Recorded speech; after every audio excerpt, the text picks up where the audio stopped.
네, 오늘 도움 말씀 위해 건양대학교 병원 외과 김성공 교수 나오셨습니다. 교수님 안녕하세요. 안녕하세요. 네.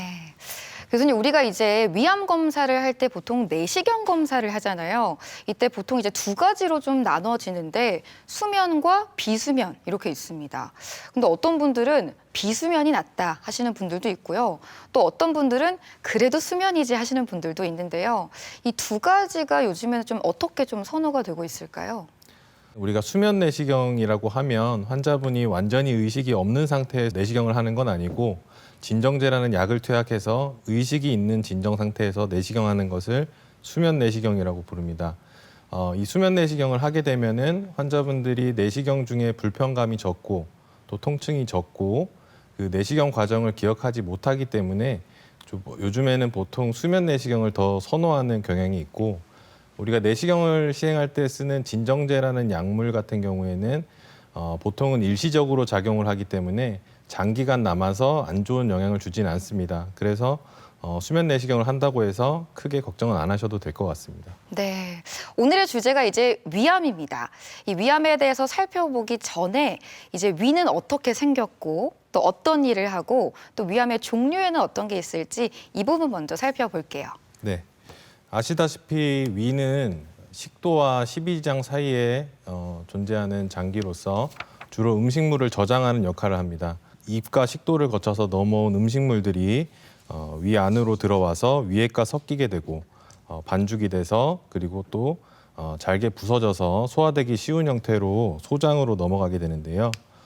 위는 해부학적으로 크게 네 부분으로 나눌 수가 있고 식도와 연결되는 입구 부분인 분문부 그리고 위쪽 부분의 저부와 그리고 가운데 부분인 체부, 십이지장으로 나가는 출구 부분인 유문부로 이루어져 있습니다. 네. 우리가 위벽을 현미경으로 자세히 들여다보면은 점막층부터 점막 하층, 근육층, 장막 하층, 장막층 이렇게 5개 층으로 구분할 수 있는데 일반적으로 우리가 말하는 위암이라고 하면 점막층부터 시작되는 선암을 말하고 침범 깊이에 따라서 우리가 조기 위암과 진행성 위암으로 나눌 수가 있는데 조기 위암 같은 경우에는 점막과 점막 하층에 국한되어 있는 위암을 말하고 진행성 위암은 근육층 이상을 침범한 위암을 말합니다. 네, 그럼 조기 위암은 한 1, 2기 정도에 해당된다고 볼 수 있을까요? 보통 조기 위암은 1기 위암을 조기 위암이라고 부릅니다. 1기요. 네.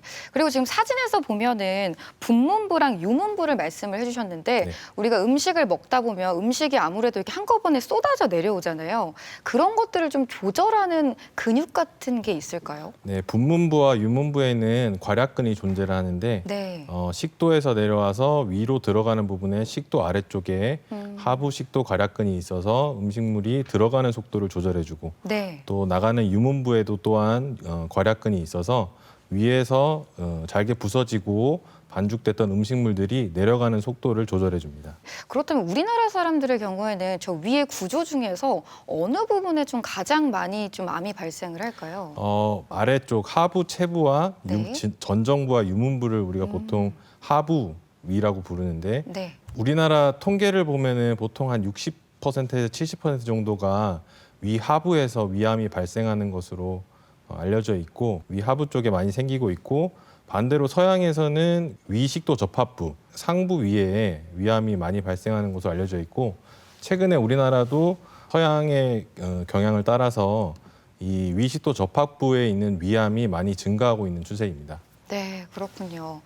사실 우리나라의 경우 위암 발병률 1위다 할 정도로 어떻게 보면 위암에 좀 잘 노출이 되어 있는 국가인데요. 또 우리나라 중에서도 성비에 따라서 좀 발생률이 다를 것 같거든요. 유병률도 한번 좀 짚어볼게요. 네, 우리나라는 세계에서 위암이 가장 많이 발생하는 나라 중에 하나로 알려져 있고 네. 한 해에 대략 한 3만 명 정도가 새로 위암으로 진단받은 것으로 알려져 있습니다. 네. 이거를 성별로 좀 나눠서 보면은 여성보다는 남성에서 조금 더 위암이 많이 발생하는 것으로 알려져 있고요. 남성에서는 폐암에 이어서 2번째, 여성에서는 4번째로 많이 발생하는 암입니다. 그 위암이 원래 많이 발생하는 네. 나라이기 때문에 위암 수술을 굉장히 많이 시행돼 있고 다만 2000년대 이후에 최근까지 들어서는 조금씩 위암 발병률은 감소하는 추세를 보이고 있습니다. 그래요? 네. 그럼에도 불구하고 여전히 높은 순위는 마찬가지인 네, 거겠죠? 맞습니다. 네, 이게 위암 발생률 1위라고 이야기를 했는데요. 사실 우리나라 사람들의 경우에는 맵고 짠 음식을 좀 많이 먹다 보니까 이런 식생활 관련해서 이런 요인들이 아무래도 원인에 미치지 않을까 싶습니다. 그 외에도 좀 살펴볼 수 있는 원인들이 있다면 어떤 게 있을까요? 위암 발생의 원인은 어느 한 가지 원인에 의해서 발생한다기보다는 여러 가지 요인들이 복합적으로 작용해서 위암 발생에 영향을 미친다고 보시면 될 것 같은데요. 대표적인 원인을 보면 먼저 짠 음식과 음주, 가공육 섭취 등의 식습관과 비만이나 흡연 등의 환경적인 요인이 있을 수 있겠고 네. 연령이나 성별, 위암의 가족력 등이 중요한 위험 인자로 작용할 수가 있겠고요. 또 잘 알려진 그 헬리코박터 파일로리 감염과 그로 인한 만성 위축성 위염, 장 상피 화생 등이 발병의 확률을 높이는 것으로 잘 알려져 있습니다. 네. 자, 저희가 이렇게 위암의 원인까지 좀 살펴봤습니다. 자, 그런데 사실 암이 좀 무서운 게요. 우리가 많이 이야기를 하는 게 증상이 없다는 거잖아요. 위암도 역시나 증상이 없을까요? 네, 사실은 위암도 마찬가지로 어느 정도 병이 진행될 때까지는 아무런 증상이 없는 무증상인 경우가 거의 대부분이라고 보시면 될 것 같습니다. 네. 이미 증상이 나타났을 경우에는 진단이 늦어지는 경우가 많을 수 있는데 보통 암이 진행하면서 궤양이 생긴다든지 입구 부분이나 출구 부분이 막히게 되면은 속쓰림이나 출혈, 그다음에 연화곤란, 그다음에 구토 등의 증상이 나타날 수가 있는데 이러한 증상이 나타났을 때에는 진단도 많이 늦어지고 치료도 어려워지고 예후가 좋지 않은 경우가 많이 있습니다. 그래서 증상이 없을 때 발견하는 것이 중요하다고 볼 수 있겠습니다. 네, 진짜 저기 나타나 있는 증상들은 우리가 소화력이 좀 떨어지거나 컨디션이 안 좋을 때 너무나 잘 나타날 수 있는 증상들이기 때문에 쉽게 간과하기가 좋을 것 같은데요. 아무래도 정기 검진을 통해서 위암으로 발견되시는 분들이 정말 많을 것 같습니다. 자, 그렇다면 위암의 진단법에는 어떤 게 있을지 진단법도 좀 살펴볼게요. 네, 위암의 가장 대표적인 진단 검사는 위 내시경 검사라고 보시면 되겠는데요. 직접 병변을 눈으로 볼 수 있고 그리고 조직 검사도 할 수 있기 때문에 위암 진단에 있어서 가장 중요한 검사라고 할 수 있겠습니다. 네. 또한 상부 위장관 조영술이라고 해서 내시경 검사가 어려운 분들한테 검진 목적으로 시행할 수도 있는 검사인데 네. 조기 위암에서는 진단의 정확도가 많이 떨어지기 때문에 최근에는 많이 시행되지 않는 검사이고요. 또 CT 검사 같은 경우에는 조직 검사로 위암이 진단된 환자에서 주변 림프절 전이가 있는지 혹은 타 장기로의 전이가 있는지를 확인하는 데 유용한 검사라고 보시면 되겠습니다. 아래쪽 왼쪽에 있는 사진이 우리가 네. 위 내시경 사진이라고 보시면 되고 네. 오른쪽에 있는 사진이 위장관 조영술 사진인데 우리가 진행성 위암이 있을 때 아래쪽에 있는 요 그림처럼 보이는 경우가 있는데요. 네. 조기 위암인 경우에는 진단이 좀 어려운 단점이 있습니다. 네, 이렇게 위암의 진단법까지 살펴봤습니다.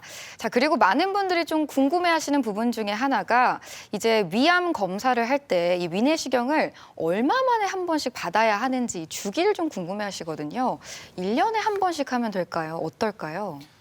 위암은 우리나라에서 가장 흔한 암 중에 하나이고 그래서 국가에서 암 검진 사업을 통해서 정기적으로 위내시경 검사를 받아보도록 권고하고 있고요. 보통은 만 40세 이상에서 2년에 한 번 위내시경을 하도록 권고하고 있고 다만 위암의 가족력이 있다든지 만성 위축성 위염이나 장 상피 화생 등의 위험 인자가 있으신 분들은 매년 내시경 검사를 받아보는 것이 도움이 될 수 있겠습니다. 가족력이 있으시거나 기저질환이 있으신 분들은 매년 받아보는 게 도움이 된다고 하니까요. 꼭 검진 받아보셨으면 좋겠습니다. 자, 이번에는 치료법에 대해서 좀 살펴볼 텐데요. 이게 또 병기에 따라서 치료법이 다 다른 걸로 알고 있습니다. 어떤 경우는 종양을 절제할 수 있는 경우도 있고 못하는 경우도 있고 안 하는 경우도 있는 걸로 알고 있거든요. 치료법도 좀 살펴볼까요? 네, 우리가 조직 검사로 위암이 진단을 되면 앞서 말씀드렸던 CT 등의 검사를 통해서 타 장기로 전이가 있는지 여부를 판단하게 되는데 CT 검사 등에서 다른 장기로의 전이가 없다면 절제 가능하다고 판단을 하고 수술을 하게 되고요. 보통 초기 위암인 경우, 아주 초기 위암인 경우에는 여러 가지 조건에 부합하는 경우라면 내시경적으로 절제를 해서 내시경 치료를 시행할 수도 있고, 만약에 그 조건을 넘어서서 조금 더 진행된 위암이라면은 수술을 통해서 위를 절제하는 치료를 받으셔야 됩니다.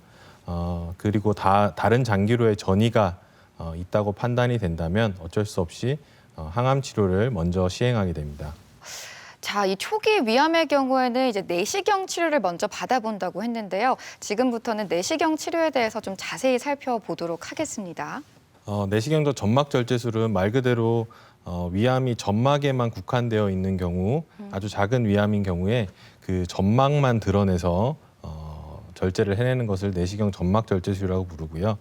보통은 위암이 점막층에 국한되어 있지만 크기가 한 2cm 정도 된다든지, 혹은 점막 하층까지도 침범되었을 가능성이 있다든지 하게 되면 조금 더 깊은 층을 박리해내는 내시경적 점막하 박리술을 시행하게 됩니다. 그 오른쪽 사진을 보시면은 이게 이제 내시경 점막하 박리술을 표현했는데, 네. 가장 왼쪽 위에 있는 이쪽 부분이 그 위암이 있는 부분이고, 내시경 점막하 박리술을 할 때는 이렇게 내시경으로 구멍을 낸다요? 표시를 하는 겁니다. 아, 표시를. 절제해낼 부위를 표시를 네. 해내고, 색소와 그 생리식염수를 섞어서 네. 점막 하층에 이제 이렇게 주입을 하게 되면은 병변이 이렇게 떠오르게 되고요. 그리고 내시경적인 칼을 이용해서 네. 아까 표시해뒀던 부분을 이렇게 절제를 해내면 가장 오른쪽 사진처럼 절제 후에 이런 모습으로 나타내게 됩니다. 네, 이게 바로 내시경적 점막하 박리술이군요.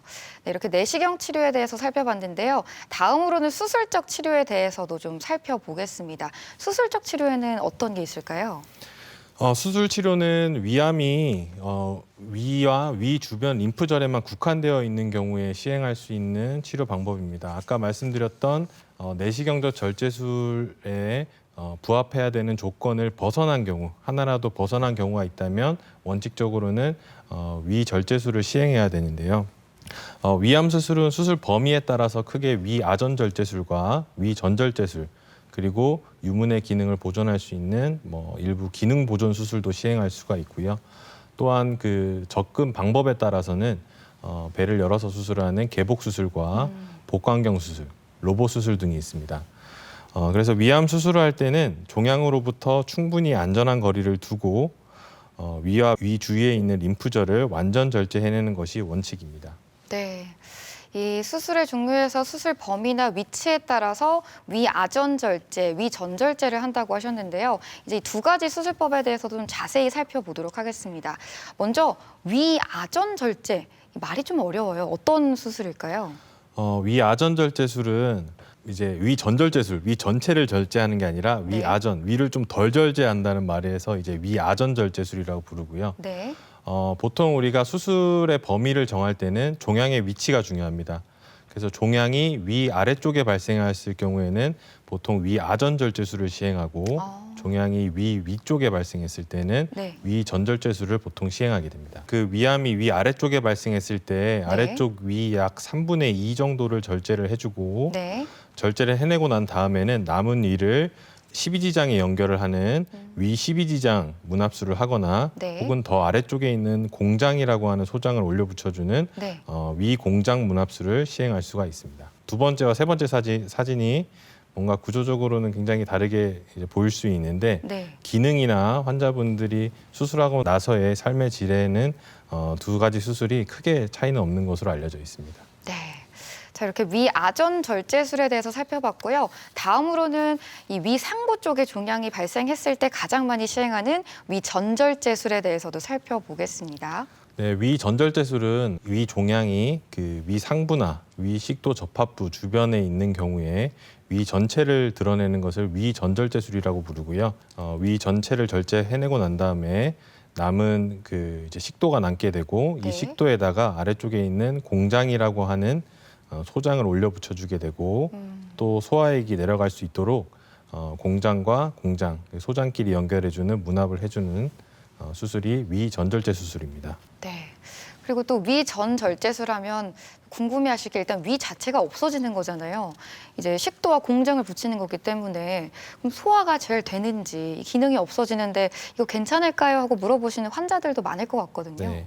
그 위아전절제술뿐만 아니라 위전절제 수술은 위의 대부분 혹은 위 전체가 사라지는 수술이기 때문에 수술하고 나서 사실 환자분들이 가장 걱정하는 게 식사와 관련된 문제입니다. 네. 그래서 수술하고 나서 식사할 수 있냐 뭐 이렇게 물어보시는 분들이 있는데 초반에 우리가 보통 한 3개월에서 6개월 정도까지는 식사에 적응하는 기간이 물론 필요합니다.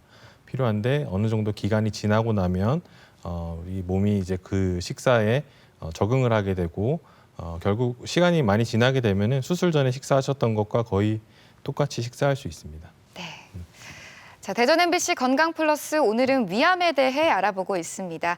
이번에는 병원에 직접 찾아가 환자들을 만나보고 진단 방법과 치료법에 대해 살펴보겠습니다. 화면으로 만나보시죠. 우리나라에서 가장 많이 발생하는 암 중 하나인 위암. 위암의 대부분은 위 점막층 세포에 발생하는 위선암으로 위암 가운데 90% 이상을 차지한다. 위암의 초기 증상은 겉으로 드러나지 않는 경우가 많은데 증상이 나타났다 하면 이미 병기가 깊어진 경우가 많아 조기 발견이 무엇보다 중요하다. 네, 환자분 오늘 어떻게 오셨나요? 네, 최근에 속이 좀 쓰리고 이제 검은색 변을 봐서 이제 내시경을 했더니 이제 큰 병원에 가보라고 해서 왔습니다. 증상은 언제부터 있었나요? 한 2~3달 정도 전부터 있었습니다. 평소에 혹시 술, 담배 하시나요? 네, 술도 자주 먹고 담배도 좀 자주 피우고 있습니다. 혹시 가족분들 중에 위암으로 진단받고 치료받으신 분 계실까요? 딱히 없는 것 같습니다. 전에 혹시 위 내시경 받아보신 적 있으세요? 최근에 증상이 있을 때 말고는 따로 없습니다. 위암은 증상이 나타나더라도 단순 소화불량이나 위험 증세로 여기기 쉽다. 실제 위암 3기나 4기에 이르러서야 발병 사실을 깨닫는 환자들이 많은데 무엇보다 정기적인 위 내시경 검사가 중요하다.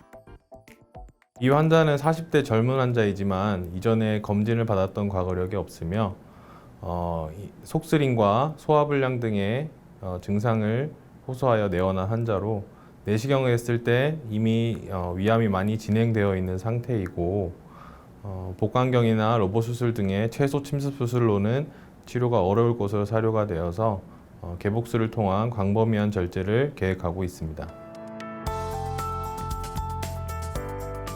우리나라 위암 발생률은 서구 대비 10배에 달하며 한 해에 약 3만 명의 새로운 환자가 발생하고 있다. 다행히 다른 암종과는 달리 위암은 정기적인 내시경 검진만으로도 얼마든지 암의 조기 발견과 예방이 가능하다.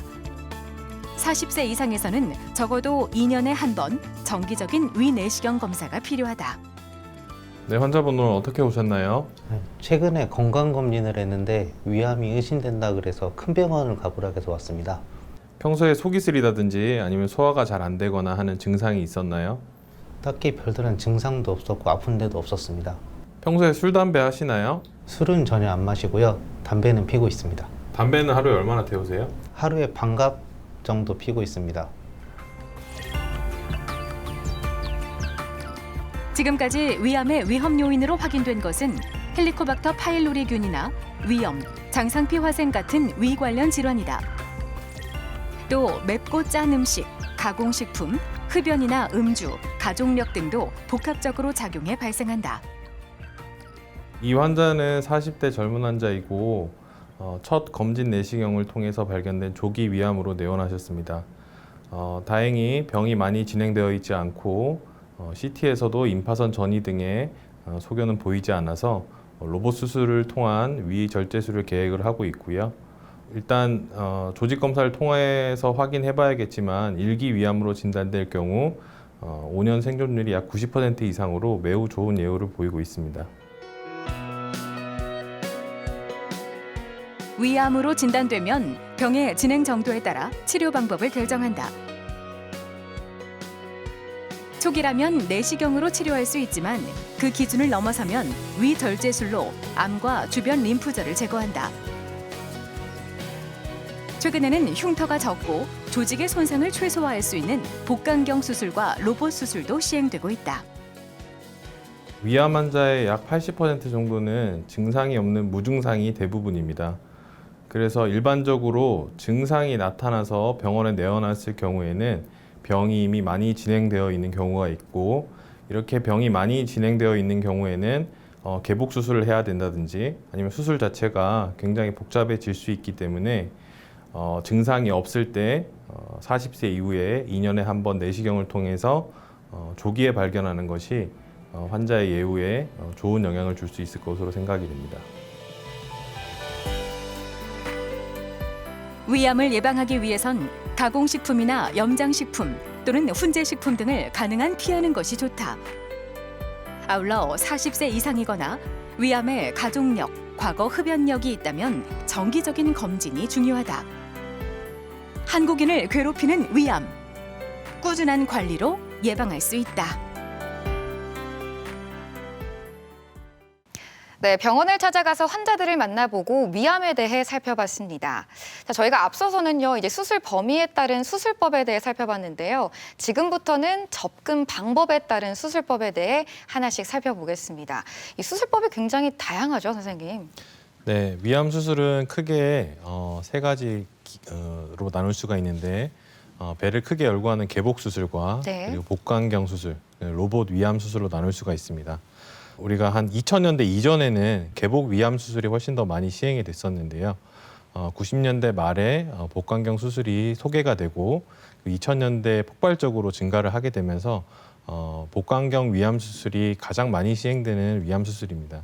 2000년대에 로봇 수술 시스템이 도입이 되면서 이 로봇 수술 시스템이 위암 수술에도 적용이 되고 그러면서 최근에는 로봇 위암 수술도 꾸준하게 증가하고 있는 추세입니다. 복강경 수술과 로봇 수술을 개복 수술보다 상처가 적고 회복이 빠르고 이런 장점이 있기 때문에 이 수술들을 합쳐서 최소 침습 수술이라고 부릅니다. 네. 자, 이렇게 세 가지 좀 치료법, 수술법에 대해서 살펴봤는데요. 자, 가장 먼저 이제 오래된 수술법이죠. 개복 수술법에 대해서 살펴보겠습니다. 이 개복 수술이 갖는 장단점이 있을 것 같아요. 네, 개복 수술이라고 하면 왼쪽 그림처럼 명치부터 배꼽 아래까지 배를 크게 열어서 하는 수술을 개복 수술이라고 부릅니다. 네. 개복 수술은 당연히 이제 상처가 크기 때문에 통증이 크고 그다음에 회복 기간도 더디기 때문에 현재는 개복 수술이 많이 시행되고 있지는 않고요. 다만 지금도 위암이 많이 진행되어 있거나 혹은 다른 장기로 직접 침범이 되어 있거나 이런 위암 같은 경우에는 개복 수술을 시행하고 있습니다. 흉터 같은 부분에 있어서 좀 치명적일 것 같은데요. 그래서 그런 점들을 보완하기 위해서 나온 게 이제 복강경 수술법이죠. 복강경 수술에 대해서도 하나씩 좀 살펴보겠습니다. 어떻게 좀 사용이 될까요? 네, 복강경은 앞서 이제 보여드렸던 개복 수술 때처럼 배를 크게 열고 하는 게 아니라 배에다 이제 작은 구멍을 내고 투관침이라고 하는 기구를 배에다 삽입을 하고 그리고 그 밑에 있는 막대 같은 복강경 수술 기구를 이용해서 시행하는 수술을 복강경 수술이라고 부르고요. 복강경 수술의 원칙은 개복 수술과 동일합니다. 원칙과 과정은 동일하기 때문에 현재 이제 가장 많이 시행되고 있는 수술이고요. 과거에는 이제 조기 위암에서만 주로 복강경 수술을 시행했었는데 현재는 조기 위암뿐만 아니라 진행성 위암에서도 복강경 수술이 많이 시행되고 있고 수술 결과 또한 개복 수술에 비해서 나쁘지 않다는 게 이미 많이 증명이 됐습니다. 네. 자, 그러면 가장 많이 좀 시행하고 있는 복강경 수술, 이제 위아전 수술의 경우에는 어떻게 좀 시행을 하는지 수술 영상이 있다고 들었습니다. 함께 네. 좀 살펴볼까요? 어디가 종양인 거예요? 지금 저게 다 종양이에요? 종양은 절제를 해낸 상태입니다. 해낸 상태고 네. 지금 우리가 구멍을 내고 있는 것은 네. 나문인데요. 위랑 소장을 연결할 때는 네. 복강경에서 직접 손으로 꼬매는 게 아니라 최근에는 자동 문합기라는 복강경 수술 기구를 이용해서 네. 자동으로 위와 소장을 연결해 줄 수 있는 수술을 하고 있습니다. 그래서 위에 자동 문합기가 들어갈 수 있는 이렇게 구멍을 내고 있는 사진이고 네. 그 소장에다가 네. 소장에도 자동 문합기가 들어가야 되기 때문에 복강경 기구를 이용해서 소장에 구멍을 내고 있는 모습입니다. 지금 보이는 기구가 자동 문합기라 그래서 네. 이렇게 열고 파이어를 하면 자동으로 장끼리 연결되는 기구고요. 버튼을 누르면 자동으로 위와 소장이 연결이 되게 됩니다. 개발되기 이전에는 직접 손으로 꿰매는 수술을 했었는데 네. 이런 기구들이 많이 발전을 하면서 현재는 이렇게 자동으로 이야, 저렇게 깔끔하게. 예, 딱 그래서 문합이 이제 되네요. 수술이 끝나면 위와 소장이 이렇게 연결되어 있는 모습을 보실 수 있겠습니다. 네. 그래서 과거에는 이런 복강경 수술을 하더라도 개복을 일부 해서 문합을 할 때는 문합 자체가 굉장히 난이도가 높은 술기이기 때문에 네. 일부 개복을 해서 문합을 해주기도 했었는데 최근에는 뭐 수술 기구도 많이 좋아지고 그 다음에 수술하는 의사들의 술기도 많이 발전을 하면서 모든 과정을 복강경 시야 안에서 시행하고 있는 경우가 많습니다. 네, 이렇게 복강경으로 해볼 수 있는 위아전 절제술 저희가 영상으로 살펴봤고요.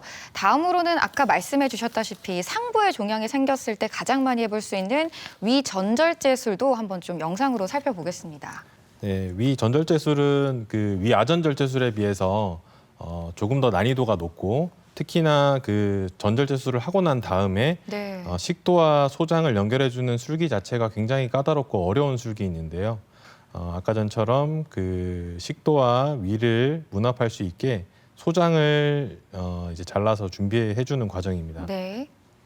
그래서 소장에 이렇게 구멍을 내서 아까 이제 위아전절제술과 마찬가지로 그 자동 문합기가 들어갈 수 있는 구멍을 만들어주고요. 아까와 비슷하게 자동 문합기를 소장 쪽에도 하나 넣어주고 네. 그다음에 식도 쪽에도 하나 넣어서 네, 복강경 수술은 개복 수술에 비해서 장점이 많기 때문에 최근에 가장 많이 시행되고 있는 수술이라고 보시면 되겠습니다.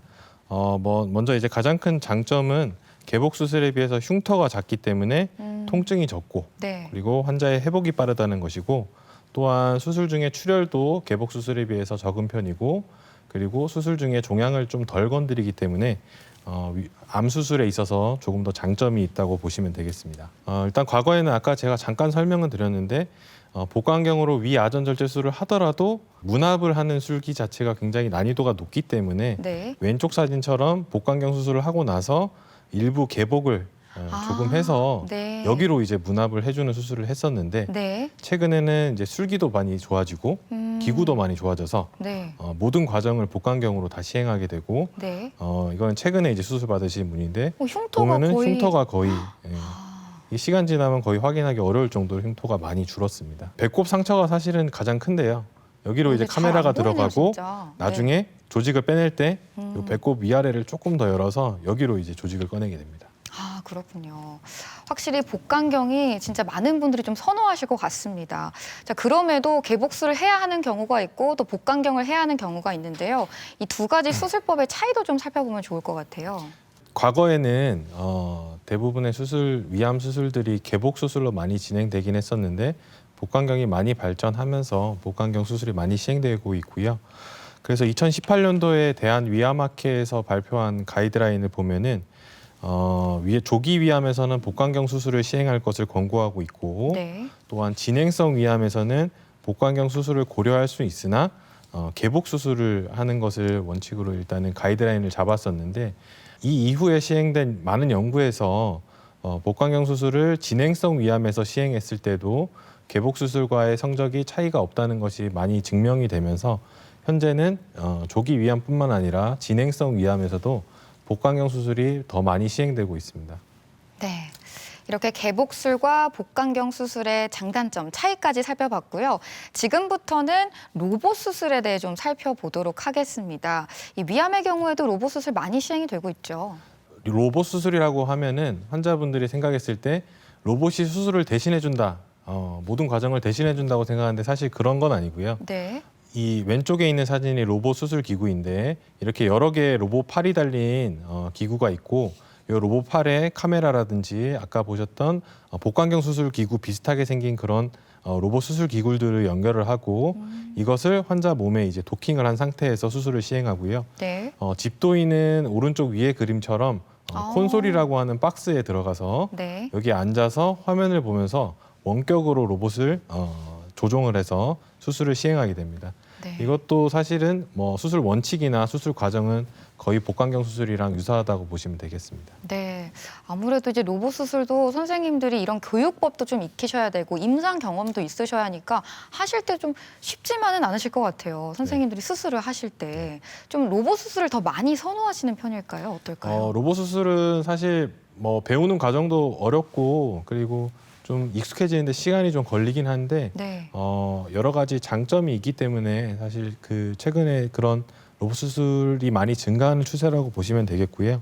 로봇 수술은 일단은 먼저 굉장히 고화질의 3차원 영상을 제공하기 때문에 수술할 때 굉장히 깨끗한 시야에서 네. 수술이 가능하게 하고 또 우리가 복강경으로 접근하기 힘든 좁은 부위도 쉽게 접근할 수 있게 해주고 네, 그리고 그 로봇 팔에 기구가 연결되어 있기 때문에 그것을 네. 또 원격으로 조정을 하기 때문에 우리가 복강경을 했을 때 손떨림이라든지 그런 작은 실수 같은 것들을 조금 더 줄일 수 있다라는 장점이 있고 네, 또 복강경 수술은 보통은 이 막대 끝에 고정이 돼서 이제 끝을 움직이기가 어려운데 네. 로봇 수술 기구 같은 경우에는 그 기구에 관절이 달려 있기 때문에 우리가 실제로 손목으로 움직이는 것처럼 네. 수술을 시행할 수가 있습니다. 이제 두 번째 사진처럼 정말 사람 손처럼 움직인다는 네네네. 거죠? 예, 기구에 이렇게 끝에 관절이 달려 있어서 네. 우리가 실제 손목을 돌리면 이 수술 기구도 똑같이 우리가 돌리는 것처럼 손목이 이렇게 돌아가는 것처럼 돌아가게 되고요.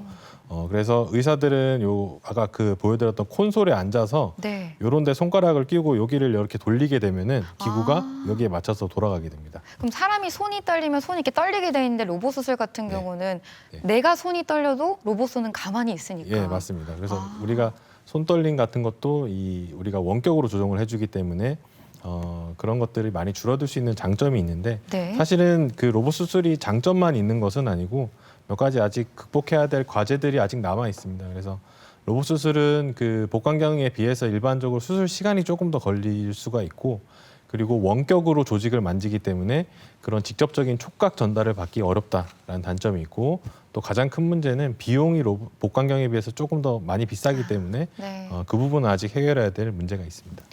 자, 그렇다면 이제 로봇 수술로 좀 시행해 볼 수 있는 이 위암 수술도 영상을 통해서 살펴보면 이해가 쉬울 것 같습니다. 네, 위쪽을 보시면은 기구들이 이렇게 관절이 꺾이는 모습을 볼 수가 있습니다. 네. 복강경 기구는 이렇게 직선으로 이렇게 돼서 고정이 되어 있는데 꺾이니까. 꺾여 있는 요 기구를 이용해서 우리가 그 림프절 절제술을 해주는 영상이라고 보시면 되는데 네. 지금 들고 있는 거는 림프절이고요. 아, 림프절을 이렇게 조심스럽게 들어서 네. 복강경 기구를 이용해서 림프절 절제술을 해내고 있고 이러한 과정에 그 보통은 복강경에서 손떨림이 있거나 우리가 실수로 기구로 이제 조직을 잘못 건드리거나 하게 되면은 출혈도 굉장히 많을 수 있고 네. 수술이 어려워지는 단점이 있는데 로봇 수술은 그런 것들을 좀 보완을 해주면서 조금 더 이제 세밀한 수술이 시행될 수 있도록 해주는 장점이 있습니다. 네. 이렇게 로봇의 위암 수술까지 영상으로 살펴봤습니다.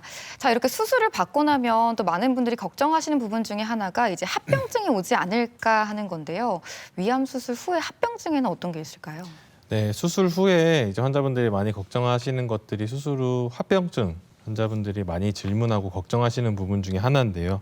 수술 후 초기에는 가장 흔하게 상처 감염이라든지 그 상처에서 진물이 나거나 그런 문제가 생길 수가 있고 또 장과 장을 연결한 부위, 문합 부위의 누출이나 협착, 출혈 등이 생길 수가 있고 시간이 조금 지나고 난 다음에는 식사를 하면서 생길 수 있는 뭐 위절제 후 증후군이라든지 네. 빈혈, 설사, 역류성 위염이나 식도염 등이 발생할 수가 있습니다. 근데 위암 수술 후에는 보통 한 10% 미만의 환자에서 크고 작은 수술 후 합병증이 발생할 수 있다고 돼 있고 대부분의 환자분들은 수술 후에 잘 회복해서 퇴원하시기 때문에 너무 크게 걱정 안 하셔도 될 것 같습니다. 네. 덤핑 증후군이라고 하셨는데 이 부분 간략하게 좀 설명해 주실 수 있을까요? 이 덤핑 증후군이라는 거는 위의 구조가 바뀌기 때문에 네. 음식이 위로 들어오거나 아니면 위로 들어온 음식들이 바로 소장으로 넘어가 버리기 때문에 식사가 너무 빨리 넘어가서 조절이 안 되는 거군요. 네, 맞습니다. 그래서 식후에 환자분이 뭐 식은땀을 흘리거나 복통이 오거나 뭐 저혈당에 빠지거나 네. 그런 증상을 이제 합쳐서 우리가 덤핑 증후군이라고 부르는데요. 이 덤핑 증후군 같은 경우에는 이제 심심치 않게 발생을 하는데 대부분 식사 조절을 하면서 식사를 조금 더 천천히 드시고 네. 하면서 대부분은 조절이 가능합니다. 결국에는 호전이 된다는 거잖아요. 네, 맞습니다. 자, 이렇게 저희가 위암 수술 후에 발생할 수 있는 합병증까지 살펴봤습니다. 자, 지금부터는 선생님께서 직접 수술을 하셨던 이 환자의 증례를 살펴보면서 좀 이야기를 나눠보도록 하겠습니다. 먼저 어떤 케이스가 있을까요? 네, 최근에 제가 이제 수술해 드렸던 환자분이시고요. 43세 여자 환자분이시고 이 환자분은 뭐 특별한 뭐 가족력이나 특별한 증상이 없이 네. 그냥 검진을 통해서 검진상에서 조기 위암이 발견돼서 저한테 수술이 의뢰가 되셨고 네. 위 내시경을 보면은 중부 체부 그러니까 위 중간 부분이죠. 네. 중체부에 약 한 2cm 정도 되는 궤양이 약간 동반된 표면 함유령 그 조기 위암이 발견이 됐습니다. 그래서 사실 이런 조기 위암 환자가 오면은 우리가 내시경 절제를 네. 할 것이냐, 네. 수술을 할 것이냐를 결정해야 되는데 네. 환자분은 궤양이 약간 동반이 되어 있었고 아. 그 분화도가 조금 안 좋은 위암으로 나왔기 때문에 네. 결국에는 수술을 시행받으셨고요. 네. 그래서 환자분은 특히나 로봇 수술을 받기를 원하셔서 로봇 위암 수술을 시행을 했고 조직 검사 결과에서는 다행히 위암 1기로 판정이 돼서 앞으로 추가적인 항암 치료나 이런 거 없이 주기적인 검사만 받아보시면 될 것 같습니다. 네. 조기 위암이라고 하더라도 어쨌든 종양의 크기라든지 위치나 범위, 뭐 궤양 이런 것들을 여러 가지를 고려해서 수술적인 치료는 해볼 수 있다. 라는 것이죠. 맞습니다. 네. 자, 이렇게 첫 번째 케이스 살펴봤고요. 두 번째 케이스도 한번 살펴보겠습니다. 네, 두 번째 환자분은 62세 남자 환자분이시고 환자분은 검은변을 본다고 이제 응급실로 오셨습니다. 환자분은 뭐 40세 이후에 특별히 뭐 내시경이나 이렇게 검진을 받아보셨던 과거력은 없었고 네. 그래서 이제 아이고. 검은변을 보시면 우리가 보통 내시경을 먼저 시행하게 되는데 네. 그 내시경상에서 여기 지금 왼쪽 위에 보시면 여기가 위가 꺾이는 위각부라고 부르는 부위고요. 네. 아래쪽 여기가 위에서 12지장으로 넘어가는 출구라고 보시면 되는데 아래쪽 전정부에 거의 위 내각을 거의 막아가고 있는 네. 그런 궤양 침윤형 진행성 위암이 발견이 됐습니다. 그래서 환자분은 그 CT를 시행했을 때 주변에 임파선들이 너무 많이 커져 있고 네. 간으로 직접적으로 전이가 되어 있을 가능성이 있던 환자분이기 때문에 네. 어쩔 수 없이 개복으로 위아전 절제술을 시행했고요. 다행히 그 간으로 전이는 직접적으로는 없었고 결국에는 조직 검사 결과 위암 3기로 판정이 돼서 현재 항암 치료를 계획하고 있습니다. 네. 아니 근데 저 정도면 사실 위암이 무증상이라고 하더라도 증상이 있으셨을 것 같은데 증상이 전혀 없으셨나요? 그래서 이렇게 환자분은 검은변, 그러니까 검은변을 벗어서 오셨는데 그게 이제 위암의 증상이 될 수가 있는 거죠. 막 복통이라든지 네. 뭐 소화력이 떨어진다든지 이런 거는 없으시고 이 정도 진행이 되면 보통 이제 복통도 있을 수 있고 뭐 속쓰림이나 식사 양이 줄고 체중이 감소되고 이런 증상이 생길 수가 있는데 네. 예, 그럼 그런 것들을 결국 다 참아내시다가 결국에는 네. 검은 변 보시고 오신 거네요. 네, 맞습니다. 네. 그러니까 몸에 이상이 있을 땐 진짜 바로 병원을 좀 찾아봐야 될 것 네네네, 같습니다. 맞습니다. 네, 이렇게 선생님이 수술하셨던 환자들의 케이스, 증례까지 좀 살펴봤습니다. 자, 사실 위암이 이제 초기에 발견하면 생존율이 좀 높은 것으로 알려져 있잖아요. 이 5년 생존율 어떻게 될까요? 위암의 5년 생존율은 과거에 90년대 이전에는 굉장히 좋지 않았습니다. 그래서 보통 우리가 위암 전체 생존율을 한 40%대로 봤었는데 과거에는 네. 현재는 70% 이상 많이 생존율이 향상되어 가는 과정으로 변화하고 있고요. 그 서울대병원에서 이제 분석한 자료를 보면은 위암 1기로 판정된 환자분들의 생존율이 거의 90% 이상 나오고 있고 2기, 3기로 진행하면서 점점 이제 생존율이 5년 생존율이 감소하는 것을 볼 수가 있는데 최근에는 대부분의 환자분들이 조기 위암으로 발견돼서 오시고 수술적 치료나 내시경 치료를 받게 되시는데 이렇게 생존율이 올라가는 데는 빨리 발견되는 네. 것도 있고 그리고 치료 기술이나 이런 것들이 발전하는 그런 요인이 있을 수 있는데 이런 여러 가지 요인이 작용을 해서 현재는 위암의 예후가 그렇게 나쁘지 않은 많이 네. 좋아지고 있는 추세로 가고 있다고 보시면 되겠습니다. 네. 그렇다면 재발률도 좀 궁금해하실 것 같은데요. 재발률은 높은 편일까요? 재발률은 보통 우리가 기수가 올라가면 당연히 2기, 3기로 네. 진행을 하면서 재발률이 높아진다고 보시면 되겠는데 보통 3기 정도 되는 환자분들은 3년 이내에 재발될 가능성이 굉장히 높고요. 우리가 환자분들을 보면 한 30% 정도 3년 이내에 재발될 가능성이 있습니다. 네, 그렇다면 이제 수술을 하고 난 다음에 며칠째부터 좀 식사를 할 수 있는지 이 부분도 많이 궁금해하실 것 같거든요. 위암 수술 후 환자분들이 이제 입원 기간 동안 어떻게 식사를 진행하고 이런 것들은 병원마다 약간의 차이는 있는데 보통 수술하고 나면 수술 후 2, 3일째에 장운동이 회복이 되고 저희가 식사를 진행하게 되고요. 보통 별 문제가 없다면 수술 후 7일에서 10일째 환자분이 퇴원하게 되고 퇴원 후에는 집에서 충분한 휴식을 취해주는 게 중요하고요. 그리고 2, 3주 뒤에 조직 검사 결과가 나오게 되면 우리가 최종적인 병기가 결정되게 됩니다. 그래서 이 병기에 따라서 추가적인 항암 치료 여부를 결정하게 됩니다. 그래도 조심해야 될 음식들도 있을 것 같아요. 네네네. 위암 수술 후에는 질긴 음식, 딱딱한 음식 네. 이런 것들은 가능하면 줄이시는 게 좋고 특히나 위암 수술을 받은 초기에는 이런 식생활에 적응하는 기간이 필요하기 때문에 너무 섬유소가 많은 음식들, 뭐 더덕이라든지 도라지나 이런 음식들, 그리고 과일도 마찬가지로 변비를 유발할 수 있는 뭐 감이라든지 대추 이런 음식들은 조금 양을 줄이시는 게 좋고요. 또한 말린 음식이나 이런 것들 딱딱한 음식들도 소화에 좀 영향을 줄 수가 있기 때문에 가능하면 조금 줄이시는 게 좋습니다. 그리고 수술 받은 초기에는 너무 간이 센 음식들, 맵고 짠 음식이나 당연히 술이나 담배는 피하시는 게 좋겠습니다. 네. 대전 MBC 건강 플러스 오늘은 위암에 대해 살펴봤습니다. 이번에는 이와 관련된 오해와 진실을 OX로 풀어보겠습니다. 네, 위암과 관련된 OX 질문 준비했습니다. 먼저 첫 번째 질문입니다. 헬리코박터 파일로리균은 약을 먹고 치료를 받으면 다시 재발하지 않는다. O일까요? X일까요? 네, 정답은 X입니다. 헬리코박터 파일로리는 뭐 만성 위축성 위염이나 위궤양의 원인이 되고 좀 더 내다보면은 그 위암 발생에 영향을 미치는 요인이기 때문에 우리가 보통 위험 요소가 있으신 분들은 제균 치료를 시행하게 됩니다. 제균 치료를 시행받은 분들은 대부분 성공적으로 제균이 되기는 하는데 제균 이후에 우리나라 이제 뭐 식문화나 이런 것들이 음식이나 식기를 공유하고 그리고 이런 헬리코박터 파일로리 같은 균은 보통 타액으로 전파가 되기 때문에 제균 치료를 받은 이후에 보통 한 10% 미만의 환자에서는 재발이 될 수 있는 것으로 알려져 있습니다. 네, 다음 OX 질문 드립니다. 위궤양이 심해지면 위암으로 발전할 수 있다. O일까요? X일까요?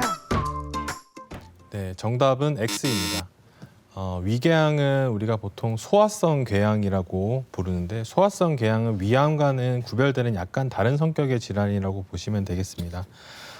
다만 우리가 내시경상에서 궤양성 병변이 발견된다면 소화성 궤양 같은 경우에는 위암으로 진행을 하진 않지만 내시경상에서 이런 궤양성 병변이 있을 경우에는 보통 일반적으로 조직 검사를 해서 확인을 하고 있고요.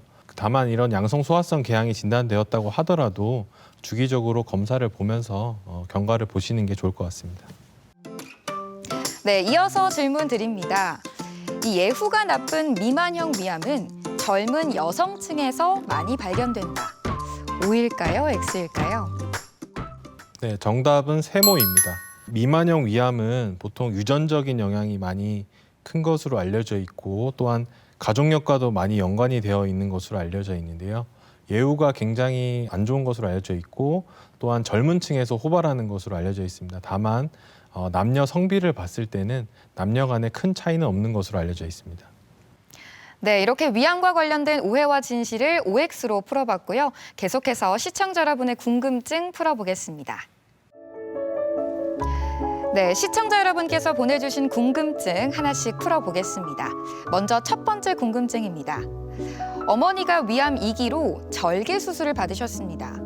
체력이 약하신 편인데 수술 이후 식사도 잘 못하시네요. 위암 환자에게는 고기가 안 좋다는 말을 들었는데 단백질 식사는 피하는 게 좋을까요? 하고 물어오셨네요. 식사는 어떻게 하면 좋을까요, 교수님? 네, 일단 보통 위암 수술을 받은 환자분들은 수술 받고 얼마 안 돼서 체중도 많이 감소하고 근육량도 많이 줄어들고 하기 때문에 수술 후에 잘 회복하기 위해서는 식사를 잘 드시고 영양 상태를 좋게 유지해 주시는 게 중요한데요. 그래서 그 고기나 생선 같은 단백질을 잘 섭취를 해주시는 게 중요하고요.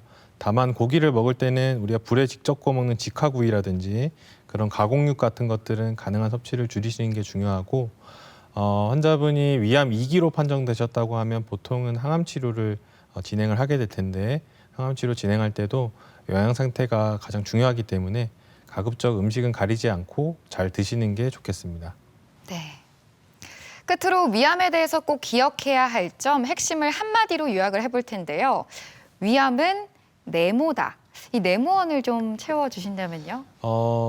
제가 생각했을 때 위암은 외양간이다라고 생각을 했고요. 네. 우리가 살다 보면은 평소에 소 잃고 외양간 고치는 경우가 많잖아요. 평소에 어떠한 것의 중요성을 간과하고 있다가 나중에 안 좋은 일이 발생하고 난 다음에 그거를 부랴부랴 고치는 경우가 있는데, 위암도 마찬가지로 대부분은 증상이 없는 경우가 많기 때문에 위암의 위험성을 간과하고 검진도 잘 받지 않고 결국에는 많이 진행이 돼서 치료가 불가능한 상황으로 오는 환자분들을 심심치 않게 보기 때문에 평상시에 이런 증상이 없을 때 꼭 검진을 받으셔서 위암 환자분들이 조기에 발견하고 그리고 잘 치료받으셨으면 좋겠습니다. 대전 MBC 건강플러스 오늘은 위암에 대해 살펴봤습니다. 지금까지 도움 말씀의 외과 김성곤 교수였습니다. 오늘 말씀 고맙습니다. 네, 감사합니다.